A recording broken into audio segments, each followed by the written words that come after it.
celebration of a terrific championship year. This is it. Opening day. The regular season is set to begin, and we're thrilled to bring you all the live action right here on 2K Sports. I'm Kevin Harlan with my broadcast partners, Steve Kerr, Clark Kellogg, and to tip off opening night, let's check out the starting lineups. Okay, first for the Bulls, and then for the Miami Heat. Well, when you have the best record in the league, you're going to beat the most dominant, one of the most dominant teams at home. The Heat just destroyed people down in Miami, and only the Denver Nuggets had more wins at home than the Heat did.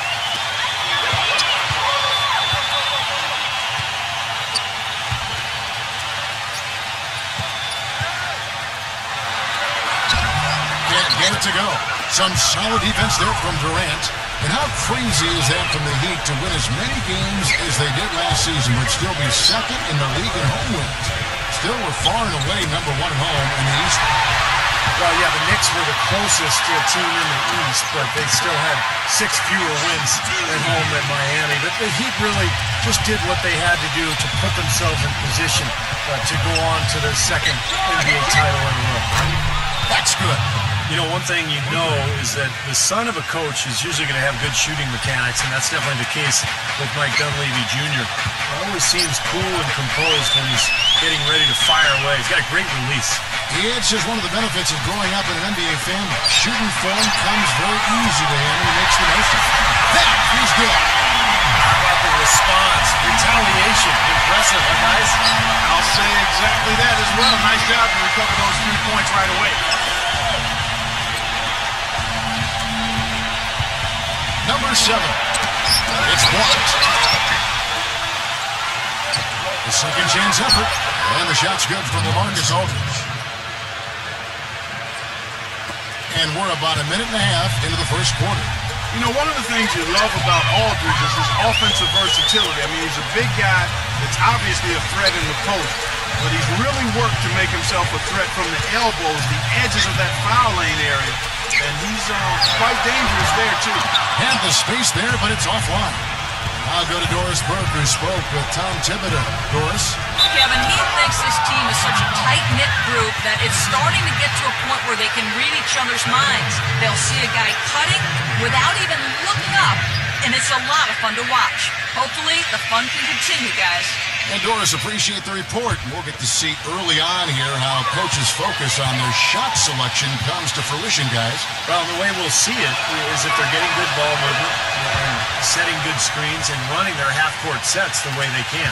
Well, that's the way you get high-quality shots. That's where they come from. Those things you just talked about, Steve, no question. And going back to Aldridge, Clark, great skill, and for his size, Steve, he can really move. Good point, Kevin. Defenders try to front him in the post, and he'll continually roll right to the rim or across the lane to create a better passing angle for his guards. Deflects the pass. And he makes it look easy, dunking it hard with one hand.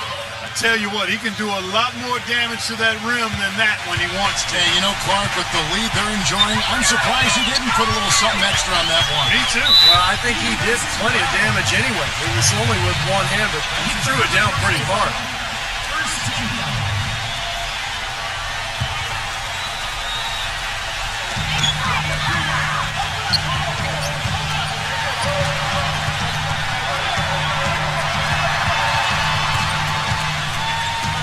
6 to shoot.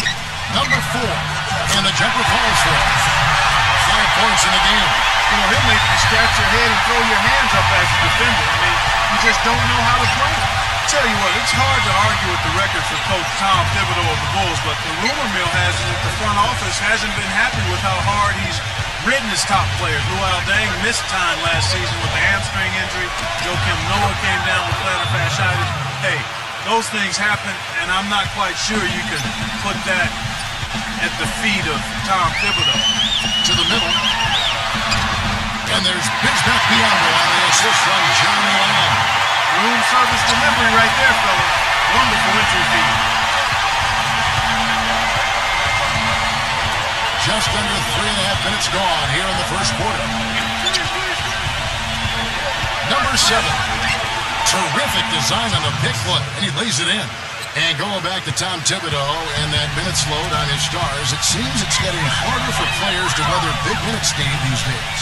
I think it's going to be really interesting going forward to see this Bulls team this year and beyond. Will that wear them down? Their guys played too many minutes. They've had a lot of injuries. I think it's time to scale back a little bit on the minutes played. Miami with the ball, trailing by 5.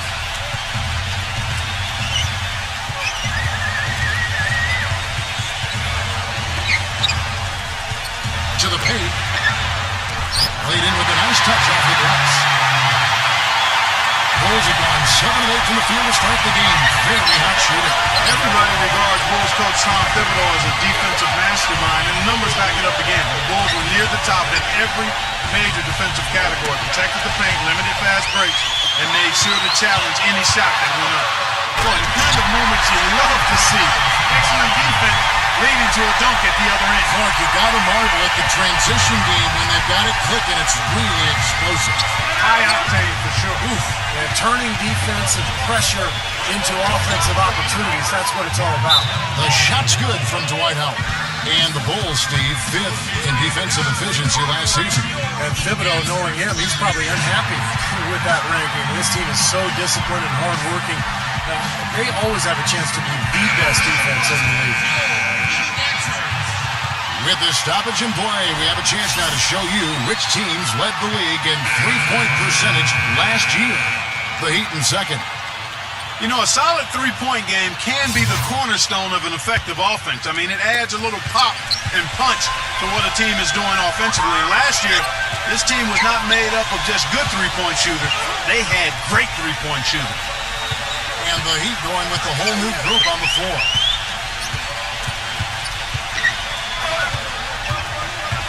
Number 10. And the Heat get another bucket right there.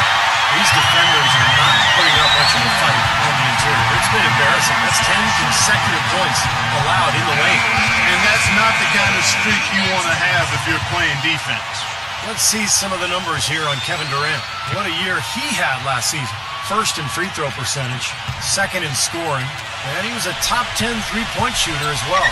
And Steve, when you brought up his rank as the top free throw shooter in the league last year, I mean, it reminded me of just how steady he was. I mean, as close to automatic as you can be from the foul line. And he drops in the layup off the glass. He's got 7. You know what I love about Durant, Kevin, is the fact that he can be cruising along and then all of a sudden he'll just kick it into high gear. You know, he gets his points quietly at times because it comes so effortlessly. But when the game's on the line, he can get hot and just bury you.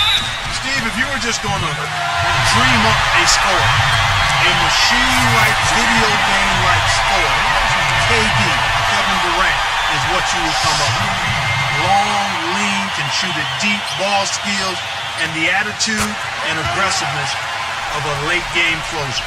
Well, the Bulls battled in last year's postseason. Got a Game 7 win in Brooklyn to sneak out of round 1 in what was one of the more interesting series of the first round, but then fell to the Heat in round 2.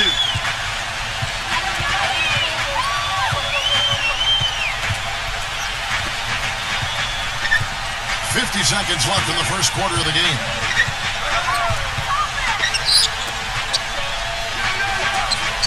Six on the shot clock. Number 10. Blocked. And they'll keep possession. And the basket good.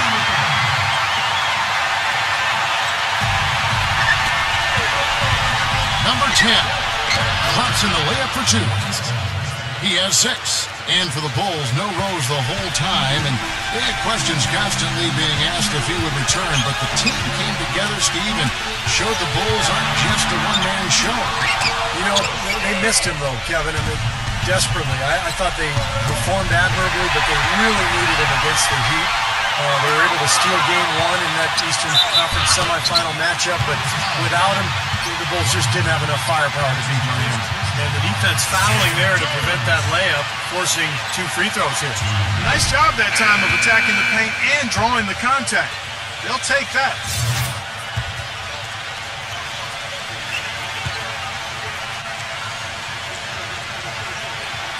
And the second free throw, good. 11 seconds left here in the first quarter. Number 14. And again, it's the Bulls from deep. Boy, this game is off to a terrific start. No doubt. On both sides, high-octane offense. Number 14. And no good trying to get that one. A free-flowing first quarter. Great scoring through one. Bulls lead by 4. And back with the start of the second quarter in just a moment.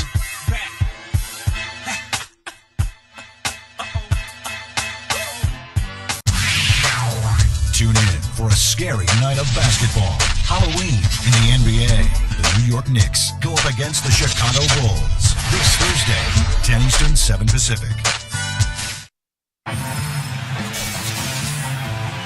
All right, the second quarter beginning in just a moment.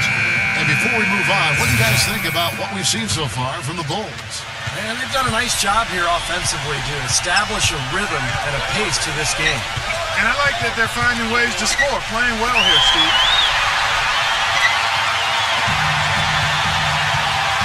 Let's check out what Doris Burke has for us.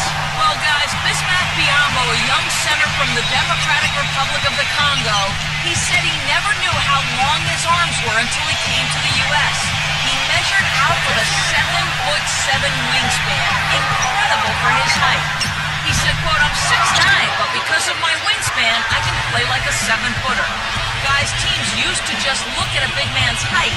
Now they take into account things like wingspan, standing reach, and the vertical jump, getting a much clearer picture of, quite literally, a player's sphere of influence. He's got the length factor to be sure. Thanks, Doris. And for Dwight Howard last season, no doubt injuries held him back. But I've got to give him credit. I mean, he still led the league in rebounding with over 12 a game. Remarkable. Boy, nice bucket. They are really playing intelligently here. And even though the lead's not large, they've definitely got the upper hand. The Heat trail by 8.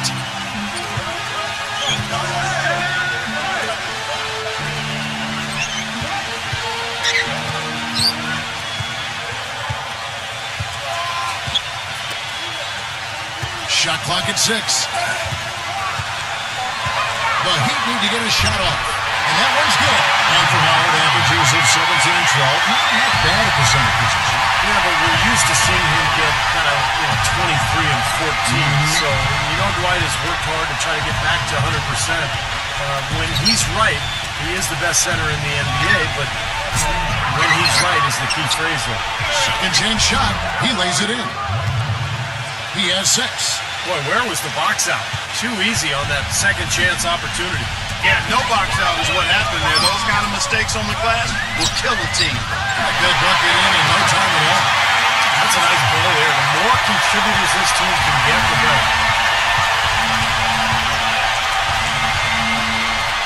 Backs down. Number 10. No good. And it's Miami the other way. This is their first chance to take a look at the Bulls. And guys, this is a basketball team that they faced in the conference semis last year and won that series. So there's some emotion here tonight. You can feel it out on the floor. Some nice ball movement by the Bulls.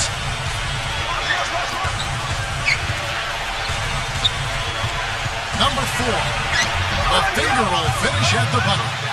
He's got 8. They definitely have the psychological upper hand, you could say. That's for sure, and I think that will definitely fan the flames, Kevin. Timeout called the Heat. A lot of people thought the East would be a cakewalk for Miami.